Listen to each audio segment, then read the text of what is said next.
اس نے عرض کی بابا جانی بتاؤ۔ نوح علیہ الصلوۃ والسلام اپنے بیٹے سے کہہ رہے ہیں، کیا کہہ رہے ہیں؟ دو باتیں میں تجھے نصیحت کرتا ہوں وہ کیا کر، اور دو کاموں سے منع کرتا ہوں ان کاموں کو چھوڑ دے ورنہ۔ عرض کی بابا جانی حکم فرماؤ وہ کون سے دو کام ہیں جو کرنے والے ہیں؟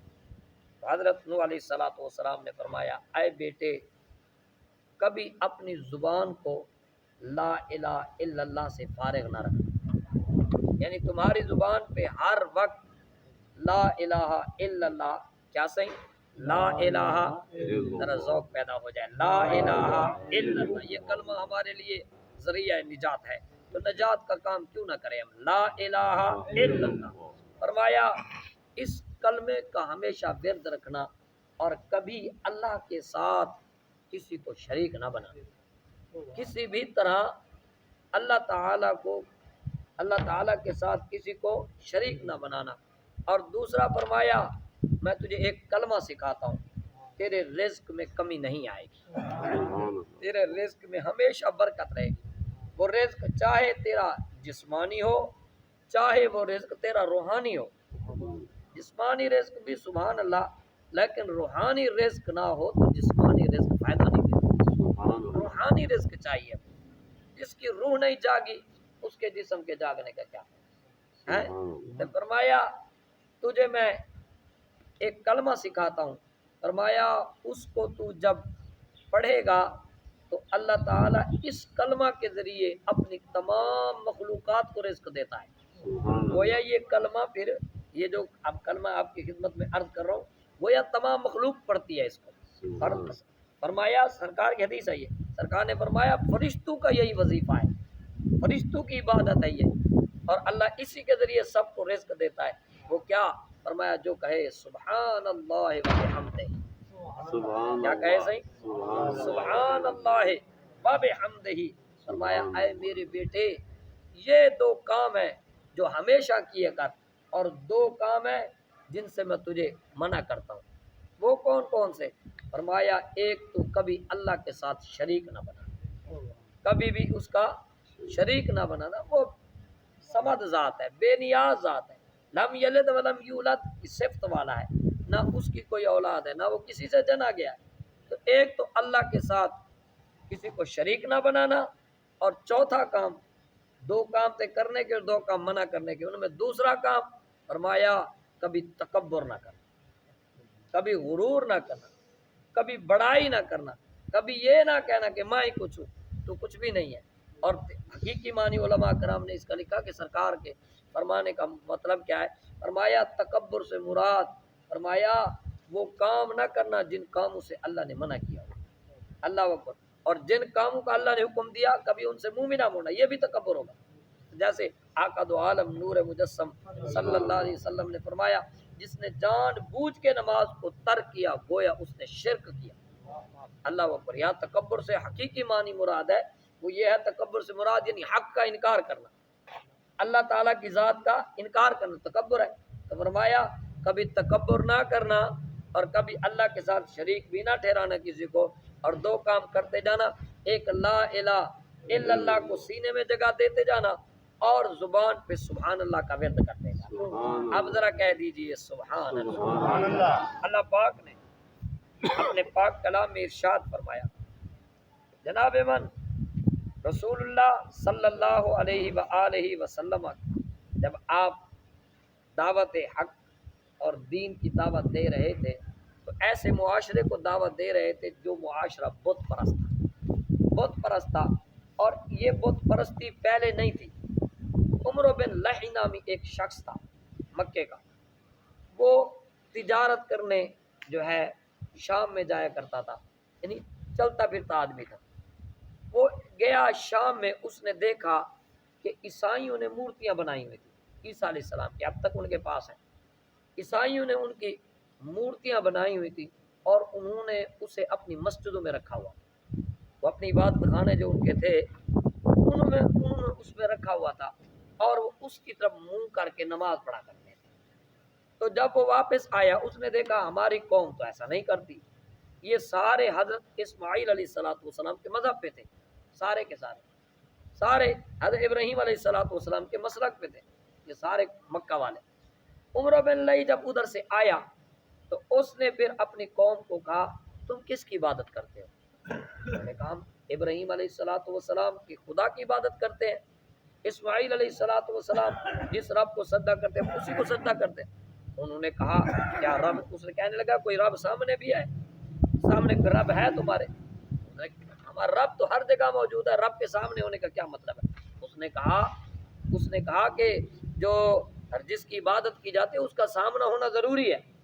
وہ ایسا چرب زبان شخص تھا، اس نے ان کو اپنے دام میں پھنسا لیا اور وہ کہنے لگا کیوں نہ میں تمہیں ایک فائدے کی بات بتاؤں، جب تم عبادت کرو تو اس کا لطف ملے، تمہیں لطف ملے۔ اس نے کیا کیا؟ اہل عرب کے لیے سب سے پہلے بت تراش کیا اور پھر جو بتوں کی منڈی لگی، کاروبار اور اس انڈسٹری نے پکڑی، زور پکڑا، پھر تو کوئی گھر، کوئی دکان، کوئی باغیچہ، کوئی جگہ خالی نہ تھی جہاں بت نہ ہو، ہر جگہ بت پرستی شروع ہوئی۔ پھر عقائد اور بگڑتے گئے۔ انہوں نے دیکھا کہ ان سے عیسائیوں سے پوچھا تو تمہارا اللہ کے بارے میں، اپنے رب کے بارے میں کیا عقیدہ ہے؟ انہوں نے کہا جی یہ جو سامنے مورتی ہے یہ اس خدا کا بیٹا ہے، یہ جو سامنے جس کی ہم عبادت کر رہے ہیں یہ خدا کا بیٹا ہے، ہم تو خدا کے بیٹے کی عبادت کرتے ہیں۔ اللہ اکبر کبیرہ۔ اب پھر یہودیوں کے پاس گیا، ان سے پوچھا بھئی تم اپنے معبدوں میں یہ کیا رکھے ہو؟ انہوں نے کہا یہ عزیر ہے۔ یہ عزیر کون ہے؟ کہ یہ بھی خدا کا بیٹا ہے۔ توجہ ہے صحیح، یہ بھی خدا کا بیٹا ہے۔ اس نے کہا وہ بھی خدا کا بیٹا، یہ بھی خدا کا بیٹا۔ اب ہمارے پاس تو کوئی دلیل ہی نہیں ہے ہمارے پاس۔ اس نے کہا کیا؟ اس نے کہا یہ جو کفار تھے انہوں نے کہا چلو، وہ ایک نے کہا عزیر خدا کا بیٹا ہے، دوسروں نے کہا کہ عیسیٰ علیہ السلام خدا کا بیٹا ہے۔ اب ہمارے پاس تو خدا کا کوئی بیٹا نہیں ہے بظاہر طور پہ، تو لہٰذا کیوں نہ کہیں ہم کہتے ہیں کہ جو فرشتے ہیں وہ اللہ کی بیٹی ہے۔ جیسے ہمارے یہاں بیٹیاں اور بیٹے ہوتے ہیں، انہوں نے بیٹے بنائے ہیں تو ہم ان سے منفرد ہو جائیں، ان جیسے بھی نہ ہو، اگر وہ بگڑیں تو ہم بچ جائیں۔ یہ اپنی فاسد بات ان کی۔ انہوں نے کہا چلو بھائی پھر تم کیا کرو، تم جو ہے فرشتوں تم کہہ دو یہ جو فرشتے ہیں نا یہ اللہ کی بیٹی ہے۔ انہوں نے کہا یہ جو ہے فرشتے اللہ کی بیٹی ہے۔ جب انہوں نے یہ بات کہی پھر اللہ نے اپنے حبیب کو بھیجا، سبحان اللہ۔ اور جب عقائد بگڑ جاتے ہیں نا ظلم مٹ جاتا ہے ہمیشہ، یہ پکی بات ہے۔ ظالم کبھی نہیں رہتا، ظالم جس نے ظلم کیا وہ مٹا، بس جس نے ظلم کرنا شروع کر دیا وہ سمجھ رہے اب اس کے وقت تھوڑا رہ گیا، اور جب ظلم حد سے بڑھتا ہے تو مٹ جاتا ہے۔ آج کوئی کہنا اسرائیل کو بڑی طاقت ہے، کوئی چند دن ہے، ایک دن آئے گا انشاءاللہ۔ جیسے افغانستان سے یہ لانتی معافی مانگ کے نکلے تھے، اسی طرح یہ فلسطین سے بھی معافی مانگ کے نکلیں گے اور کہیں گے ہمیں معاف کر دو۔ مانگ بھی رہے ہیں، اندر ہی اندر مانگ رہے ہیں۔ اللہ فرماتا ہے تم کیا سمجھتے ہو یہ آپس میں ایک ہے، امریکہ اور اسرائیل ایک ہے؟ نہ نہ نہ نہ نہ۔ اللہ فرمایا لا یقاتلونکم جميعا الا فی قرى محصنة او من وراء جدر بأسهم بینهم شدید تحسبهم جميعا وقلوبهم شتى۔ تم سمجھتے ہو یہ آپس میں ایک ہے، فرمایا اندر سے ان کے دل ٹوٹے ہوئے اور چیرے ہوئے ہیں۔ اللہ اکبر کبیرہ۔ تو جناب من پھر اللہ نے اپنے حبیب صلی اللہ علیہ وسلم کو بھیجا، میرے آقا نے فاران کی چوٹیوں میں کھڑے ہو کے جو لگائی اللہ کی ضرب، پھر تمام اہل عرب کو کفر سے نکالا، ایک اللہ کا وحدہ لا شریک کا مطیع اور فرما بردار بنا۔ ایک عرب نے انسان کا بول بالا کر دیا۔ اب سنیے گا، ایک عرب نے انسان کا بول بالا کر دیا، خاک کے ذروں کو ہم دوش ثریا کر دیا ہے جی، ہم خاک کے ذروں کو ہم دوش ثریا کر دیا۔ رہزن جو تھے اوروں کے راہبر بن گئے، رہزن تھے اوروں کے راہبر بن گئے، انسان کو زندگی کا سلیقہ مل گیا۔ اللہ اکبر۔ تو پھر اللہ نے فرمایا قالوا اتخذ اللہ ولدا سبحانہ، ہیں جی، فرمایا انہوں نے کہا اللہ نے اولاد بنا لی، اللہ نے اپنا بیٹا بنا لیا۔ سبحانہ، فرمایا یہ سبحانہ نافی ہے، فرمایا وہ پاک ہے، وہ پاک ہے، پاک ہے وہ، اور یہ تنزیہ ہے کہ اللہ پاک ہے۔ والغنی، وہ تو بے نیاز ہے۔ ارے کوئی اگر کسی کو بیٹا بناتا ہے اسے کوئی وجہ ہوتی ہے، یا تو وہ اس کے بعد اس کا جانشین بنے گا، یا پھر اس کو کوئی بیماری آنے والی، یہ مختلف ہو سکتے ہیں جی، اور جس کی سلطنت اتنی بڑی ہو جو اسے سنبھالی نہ جا سکتی ہو، اس لیے اس نے اپنی اولاد کی مدد لی، یا بیمار ہونے کا خطرہ ہے، میں بوڑھا ہو جاؤں گا، اولاد میری مدد کرے گی، یا پھر جو ہے میرے تصرف میری اولاد میرے بعد بادشاہ بنے گی، تو یہ تمام باتیں جتنی یہ سوچ کے خدا کے ساتھ شریک بناتے ہیں، رب تو ان تمام چیزوں سے پاک ہے، وہ تو غنی ہے، اسے تو کسی کی پرواہ ہی نہیں ہے، وہ پاک ہے، کوئی ہو تو اسے کوئی پرواہ نہیں، کوئی نہ ہو تو اسے کوئی پرواہ نہیں۔ آقا صلی اللہ علیہ وسلم نے فرمایا، ذرا کہو سبحان اللہ، آقا نے فرمایا جب ساری مخلوق مر جائے گی، حتیٰ کہ موت کو بھی موت آ جائے گی، اسرائیل کو بھی موت آ جائے گی، اس وقت کچھ نہ بچے گا، آخری جو مرنے والا وہ اسرائیل ہوگا، بس اللہ تعالیٰ اس سے بھی حکم فرمائے گا، ہاں اسرائیل سنا، کوئی آسمان اور زمینوں میں کوئی بچا، فرض کرے گا مولا ایک قریب، ایک تیری ذات بچی، ایک تیرا نوکر بچا، ایک تیرا خادم، تیرا یہ کمزور ترین بندہ بچا ہے، باقی کوئی نہیں بچا۔ فرمایا حکمیت کس کی ہے، حکمیت کس کی ہے، بادشاہت کس کی ہے حکم کس کا ہے، عزت اور شان کس کی ہے؟ وہ عرض کریں گے ڈرتے ہوئے، مولا کریم تجھے چھکتی ہے، تجھے تو وہ چھکتی ہے نا، ایک تو ہوتی ہے نا ہونا، تجھے تو چھکتی ہے وہ رب تعالیٰ فرمائے گا لے پھر اپنی روح بھی قبض کر، حضرت اسرائیل اپنی روح قبض کر لیں گے، اسرائیل بھی مر جائیں گے، جب سب مر جائیں گے پھر 24واں پارہ اللہ کا قرآن، اللہ کے قرآن، اللہ فرمائے گا لمن الملک اليوم، فرمایا تمام کائنات کو مٹھی میں پکڑے گا میرا رب اپنی قدرت والے ہاتھوں سے، اور کہے گا لمن الملک اليوم، اور کدھر گئے سارے، کدھر ہے ہنومان جی، لگو بھائی، فلانی فلانے ڈھمکانے، وہ نائلہ کدھر ہے، اب عزا کدھر ہے، سارے آؤ سامنے، لمن الملک اليوم، آج کس کی بادشاہی ہے، ایسے جب کوئی جواب کوئی ہو تو جواب دینا، وہ تھا ہی وہ، رہے گا بھی وہی ہے، اور دیکھو میرے آقا کی زبان صادق دیکھو، بیٹھے یہی ہیں لیکن خبریں وہاں کی دے رہے ہیں، فرمایا اس وقت رب خود فرمائے گا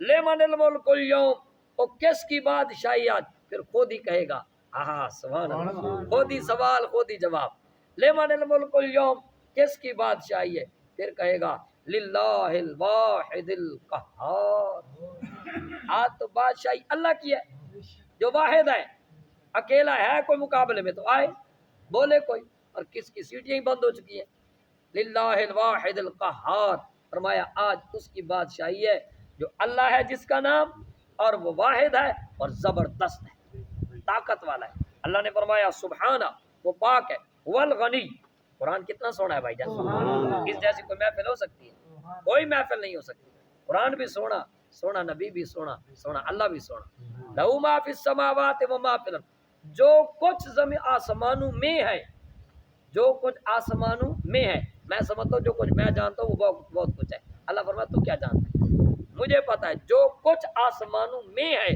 وما فی الارض، جو کچھ زمینوں میں ہے، فرمایا ان عندکم من سلطان بہذا، اور فرمایا کافرو بے ایمانو تمہارے پاس کوئی دلیل ہے، اور تمہارے پاس تو دلیل ہی نہیں ہے، ان عندکم نہیں ہے تمہارے پاس اس بات کی جو تم کہتے ہو کہ اللہ کی اولاد ہے، کوئی دلیل نہیں ہے، اتقولون علی اللہ ما لا تعلمون، کیا تم اللہ کے بارے میں ایسی بات کرتے ہو جس کا تمہیں خود بھی علم نہیں ہے، فرماؤ اے محبوب قل ان الذین یفترون علی اللہ الکذب لا یفلحون، فرمایا جس نے اللہ پر جھوٹ باندھا، توجہ ہے سی، جس نے اللہ پر جھوٹ باندھ دیا، چاہے وہ قسم کے ذریعے باندھا، چاہے وہ کسی طرح باندھا، جھوٹ باندھا، فرمایا کیونکہ بندہ جب قسم اٹھاتا ہے نا تو سچا ہونے کے لیے کس کا نام لے لیتا ہے، اللہ کا نام لیتا ہے، اللہ کے بارے میں کہتا ہے اللہ دی قسم ہے، وہ کس کو جھوٹا ثابت کرنا چاہتا ہے، اللہ کو جھوٹا کرنا ثابت کرنا چاہتا ہے، جب کلی کھلے گی تو پھر نام کس کا بدنام ہوگا، اللہ اکبر کبیرہ، معاذ اللہ، اللہ معاف فرمائے ہیں، تو اسی لیے قسم کبھی نہیں کھانی چاہیے، بزرگ تو صحیح واقعے میں بھی قسمیں کھانے سے منع کرتے ہیں، قسم کھانے سے منع کرتے ہیں، سرکار صلی اللہ علیہ وسلم نے منع فرمایا اللہ اس بندے سے ناراض ہے جو بندہ ہر بات پہ قسم کھاتا ہے، اور اس کے رزق میں کبھی برکت نہیں آئے گی جو بات پہ قسم اٹھا کے اپنا سودا بیچتا ہے، اللہ اکبر، چاہے وہ سچا بھی ہو اس میں، فرمایا قل ان الذین یفترون علی اللہ الکذب لا یفلحون، فرمایا جنہوں نے اللہ کی ذات پہ جھوٹ باندھا کبھی وہ فلاح نہیں پائیں گے، یہاں سوال ہوا کہ جب وہ فلاح نہیں پائیں گے، ہم تو دیکھتے ہیں انگریزوں کے تو بڑے بڑے مال ہیں، بڑی بڑی گاڑیاں، جدید ٹیکنالوجی ان کے پاس ہے، ہر چیز ان کے پاس ہے، تم کہتے وہ فلاح نہیں پائیں گے، وہ کس طرح، فرمایا متاع فی الدنیا، یہ تو دنیا کا مال ہے، یہ تو دنیا کا فائدہ ہے، یہاں انجام نہیں، انجام تو کہیں اور کھڑا ہے، یہ انجام تھوڑی ہے، یہ تو وقت گزرنے والی جگہ ہے۔ فرمایا متاع فی الدنیا، یہ تو دنیا کے فائدے ہیں، چند دن کے فائدے ہیں، ثم الینا مرجعکم، اور کہاں بھاگ کے جاؤ گے، آخر ہمارے پاس ہی تو آؤ گے، پھر ہماری طرف تو لوٹنا ہے۔ ثم نذیقہم العذاب الشدید، ہم پھر مزہ چکھائیں گے ان کو شدید عذاب کا، بما کانوا یکفرون، بسبب اس کے کہ انہوں نے ہماری نہ شکری کی اور کفر کیا۔ اللہ پاک کی پاک بارگاہ میں دعا ہے، مولا کریم اپنے نام کی برکت کا صدقہ ہمیں معاف فرما۔